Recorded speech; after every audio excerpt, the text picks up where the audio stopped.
no real support when it comes to black men and their emotions and their traumas. Get your money, sis, fuck a hater. Get your money, sis, get your weight up. Make your money move, I ain't mad at you. Yeah, it's all about the cream and getting money, sis. Get your money, sis, fuck a hater. What's good, everybody? Welcome back to 2 Cent Tuesdays with Jenny, where you will be getting my unsolicited, unapologetic opinion about what's going on in the world today. If you are new to this channel, welcome. Make sure you hit that subscribe button and don't forget to hit that notification bell so that you are notified every single time that I post a new video. And you might as well go ahead and give this video a big old thumbs up. Without further ado, let's get right into today's topic.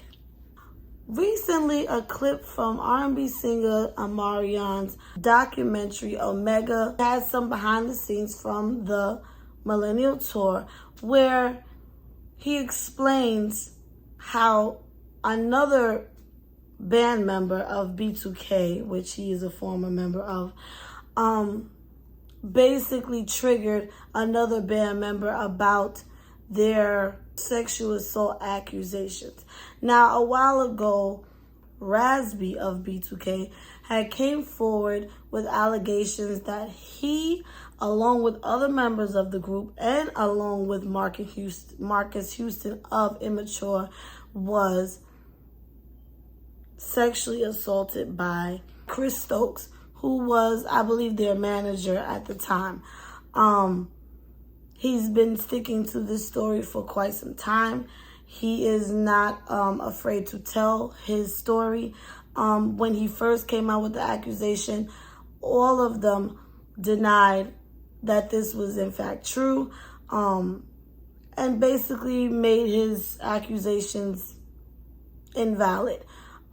He also said that Marcus Houston was a part of assaulting the young men. Now, if you can, so many different receipts have come forward of weird, photo shoots or weird behavior with the boy groups, including Immature. But again, no one took Razby's side and no one stood up or spoke up with him. So a lot of the world felt like he was making it up. He was having some type of mental breakdown. And that he was just being crazy, what a lot of people would say.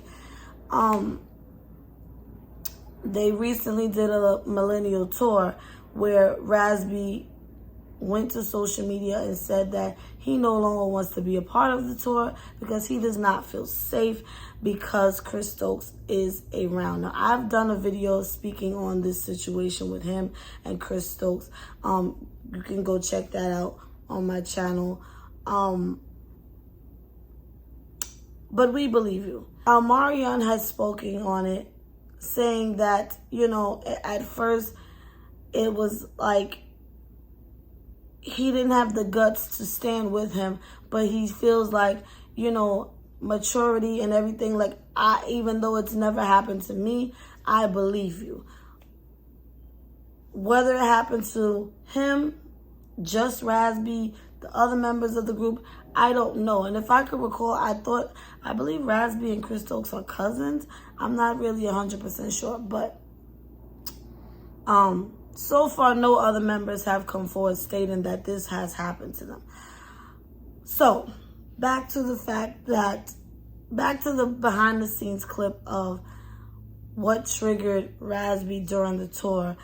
Basically, according to Omarion, other band member Boog wore a shirt that said, "I don't feel safe," which is exactly what Razby had posted prior to speaking on Chris Stokes being on the tour. And it triggered Razby. You could tell when someone's energy is they're agitated or they're moving around, and he wasn't focused, and he was saying things, and I was just like, "Yo, what's good?" We find out that what triggered him, what agitated him, was that Boog wore a t-shirt that said, "I don't feel safe." That was clearly a reference to what Raz had said in New York. Razby is officially off the tour. I don't feel safe. I don't feel safe because I feel like Chris Stokes is around. I wasn't really picking up that Boog was his head like that. Why the would you wear the shirt? You know what I'm saying? Why would you do that? Hey, Get this shit together, man. Y'all don't. Yeah. Some people don't know. we love you, okay? I know y'all do. And according to Omarion, he could not comprehend why J Boog would mess with Raspy's head in such a way. And basically making fun of his trauma. J Boog has not come forward with a statement. He has not said anything on the matter.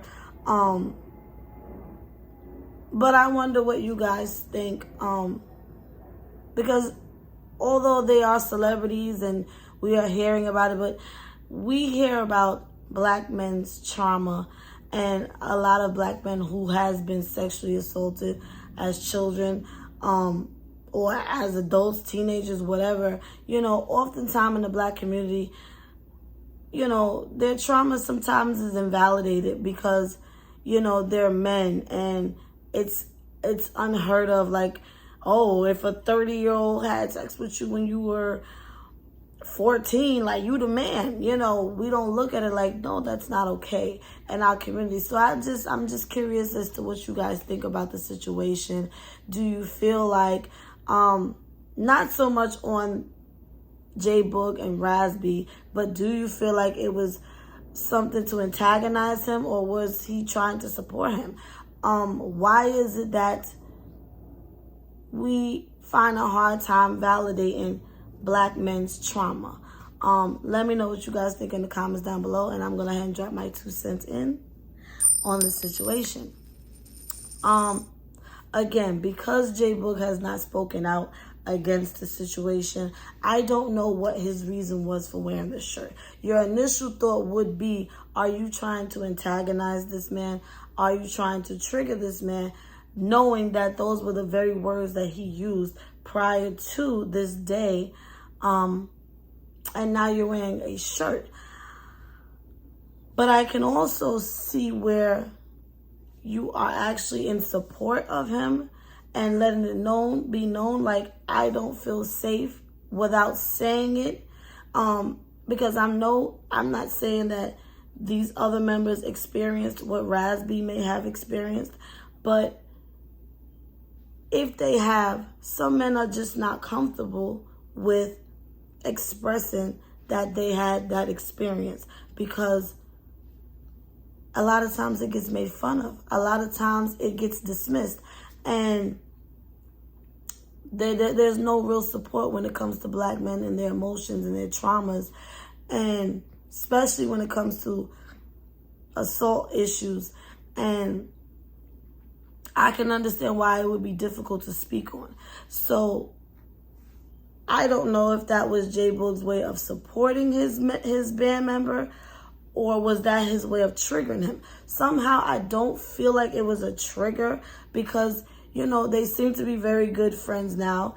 Raspy was just recently, 3 days ago, under J Boog's post in the comment section. They were all just on Drink Champs podcast with Noriega. So it seems like they have a better relationship. The three, him, Fizz, J Boog, Fizz, and Raspy, seem to have a better relationship than they do with Omarion. But this documentary clearly is Omarion's way of trying to clear his name, I feel like, because it's kind of 3 against 1. But neither here nor there. I do think it's a big issue in the black community. One, when it comes to child abuse in that manner, sexual assault.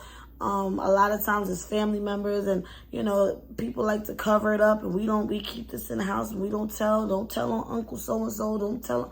It's not okay. And especially when it's happening to men. Men should be able to have a safe space to really express their childhood traumas, and things like this happening to them, and not be made fun of. And not be called crazy, because it makes it very difficult for them to come forward about the situation. And sometimes speaking on it is a way to heal. Why should he have to cover this up